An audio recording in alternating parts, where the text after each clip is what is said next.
Welcome to Clippers and Tippers for another week, all thanks to Tyrepower. What about this week's guest? He calls himself the Magic Man because he is the Magic Man. He was tipping minutes at $65 yesterday on SENTrack. Miles Pfitzner, welcome to Clippers and Tippers. Hello G-Man, good to be in the chair. Yeah, big day yesterday. Good day yesterday, better day on the Saturday. We had a good day yesterday, so hopefully find another one this weekend. Have you met Maury? Oh, you have. You just sat down. But Maury, what are you going to do with his hair? I think a number 3 on the sides and back. Yeah. A bit longer on top. What do you think of it? What do you think? No, it's okay. Well, you don't can improve it. You don't go into a butcher and tell them how to cut the steak. No. So I won't tell you how to cut hair, Murray. You just away you go. And your beard looks okay. Does your hair work with your beard? We'll have a look at the ear. Tipped a $65 winner yesterday. What's the longest winner that you've ever tipped? Longest winner, we were talking about this yesterday, actually into the SENTrack thread, was a horse called Romancer up the straight at Flemington about 3 or 4 years ago. Yeah. It was 122 to 1. Yeah. And one of our great friends at SEN, I won't say his name, but he actually had 100 on that day and it won up the straight at Flemington. So Romancer in the OTI colours, Okay. I think I recall. So when you first started at SENTrack, didn't you hit the ground running?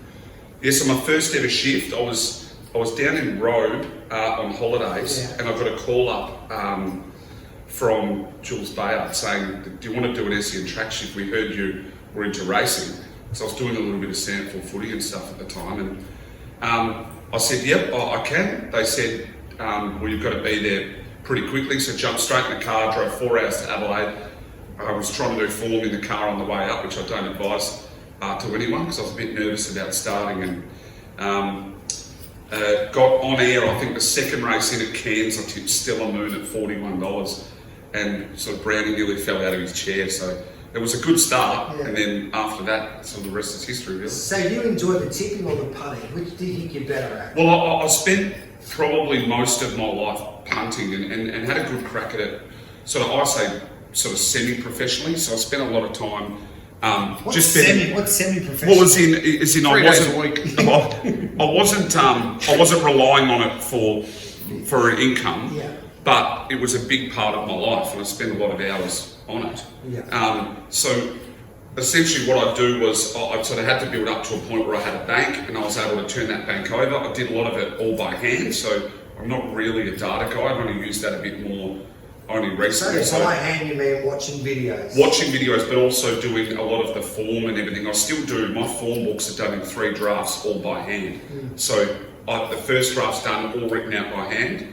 Then the second draft, and then I take my final draft. So what's that look like then? An absolute mess. So But it's almost shorthand to me of what it looks like, and I'll have circles, underlines, dashes, all mean different things. 2-bet plays, duchies, dangers, question marks. So you go through and have a look at the field. Do you go and look at the speed map first, or how that tries to paint the picture of how the race will be run? Yeah, probably speed mapping came in a fair bit later. I was taught by a guy very, very early that your best horse in the race, you've got to find excuses as to why the best horse can't win. Yeah. So to find the best horse in the race, you're normally looking at the previous start. It's as good a guide as you get from any. So I'd probably look at the previous start more than anything.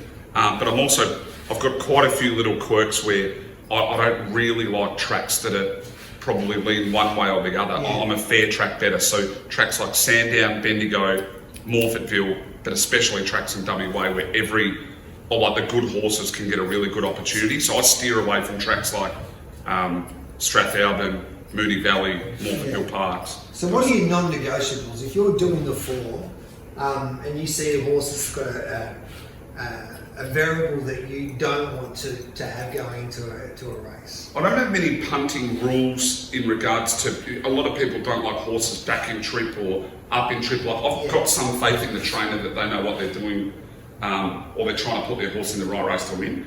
I guess, I've got more rules around, like a couple of my miss, I don't back internationals in Australia first start. I like to back them second start. But it's more steering away from tracks. Okay. So I'm not a heavy track better. The minute that heavy's in the book, I got taught that very early to just shut up shop. Just shut up shop. Okay. So the variation between 8s, 9s and 10s in Australia from track to track. A lot of people don't really understand that a 10 on one track and a 10 on another track are totally different. So wet decks are completely out. That's probably the main one really, but just try to find the best horse in the race.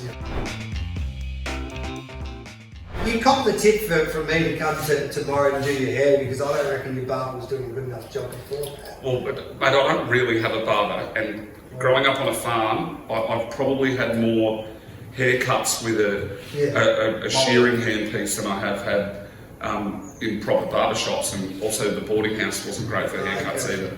So it's nice to have a proper one. When it comes to horse racing, who do you listen to most? Well, the Devil Within's probably the best. Yeah. Who's the best tip? What's the best tip that you've ever copped? The best tip that I've ever copped. Well, it probably rolls into one quick story, but I did go to the Adelaide Carnival once with a mate that was working with a big group in Queensland, another guy that had a Group 1 runner in the Derby. I had a runner that day at Morfordville, and the guy I was with, he owned a horse called Leicester, which won the SA Derby. We rolled in on course. The guy from Queensland said, my horse will run second. I said, well, my horse will win. And he said, well, mine will win the Derby. And then the bloke that owned Leicester said, I've also got one running at Caulfield, that'll win as well. So we took them place, win, win, win. My horse won, I think it was race 7 at Morfordville. We walked into the winners' rooms, watched the horse win at Caulfield in the winners' rooms, walked out and won the SA Derby, and then went straight back in the winners' rooms. So it was sort of a 3-win, 1 place, all up. Did you have a punt? Yeah, we did. How much did you win? I was not far off that. I know that there was a couple that I was with that were well into the 6 figures. Alright then, I'm giving you $50 this week for clippers and tippers thanks to Tyrepower. We got a win last week, so we are on the board. Big swinger. Did you back it, Maury? Big swinger? I backed the other one. I lost again. You're the jigs. You're the bigger. You're No, I followed up from last week. Gallinero. Yes. Didn't handle the track. Anyway, 2 losses. but we're on the board.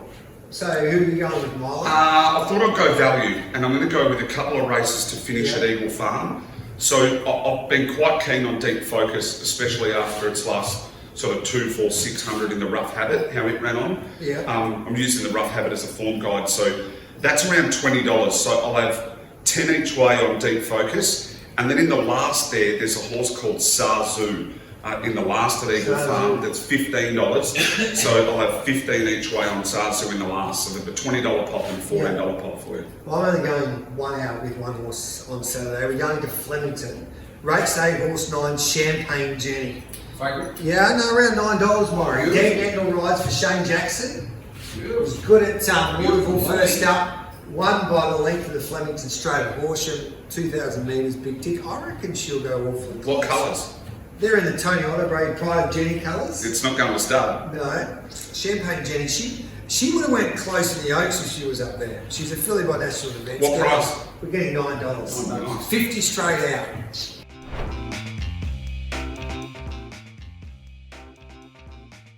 So there we go, there's our tips this week with our $50 staking plan for clippers and tippers brought to you by Tyrepower. And I'll tell you what, Maury. I hope we win this week. Yeah, I hope you back. Which one are you going to back? I think I'll back your ones. Deep Focus and Sazu. You're not going to jump on my bandwagon. Well, yours in the last race. If I've got any money left, then I'll back yours. Gamble responsibly, 1-800-858-858. Hey Maury, what would you say to Miles' boots?